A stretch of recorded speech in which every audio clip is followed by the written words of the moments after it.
Can ചലച്ചിത്രമേളയിൽ ഇത് അഭിമാന നിമിഷം. പിയർ ആന്റണോ പുരസ്കാരം കരസ്ഥമാക്കുന്ന ആദ്യ ഏഷ്യക്കാരനാണ് സന്തോഷ് ശിവൻ. പ്രേക്ഷകരെ അമ്പരപ്പിക്കുന്ന തരത്തിലുള്ള ദൃശ്യങ്ങളാണ് സന്തോഷ് ശിവന്റേത്. മലയാളവും തമിഴും ഉൾപ്പെടെ വിവിധ ഭാഷകളിൽ കഴിവ് തെളിയിച്ചിട്ടുള്ള അദ്ദേഹം 12 ദേശീയ പുരസ്കാരങ്ങളും 4 കേരള സംസ്ഥാന പുരസ്കാരങ്ങളും 3 തമിഴ്നാട് സംസ്ഥാന പുരസ്കാരങ്ങളും നേടി. 2014 രാജ്യം പത്മശ്രീ നൽകി ആദരിച്ചു.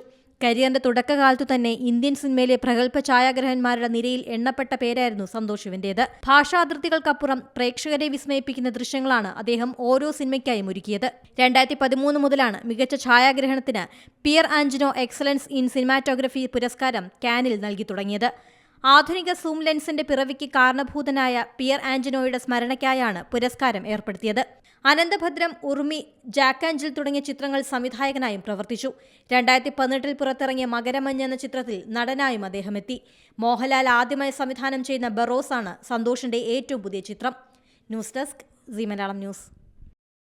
ഏറ്റവും പുതിയ വാർത്തകളും വിശേഷങ്ങളും വിരൽത്തുമ്പിലറിയാൻ സീ മലയാളം ന്യൂസ് എല്ലാ ഡിജിറ്റൽ പ്ലാറ്റ്ഫോമുകളിലും ലഭ്യം.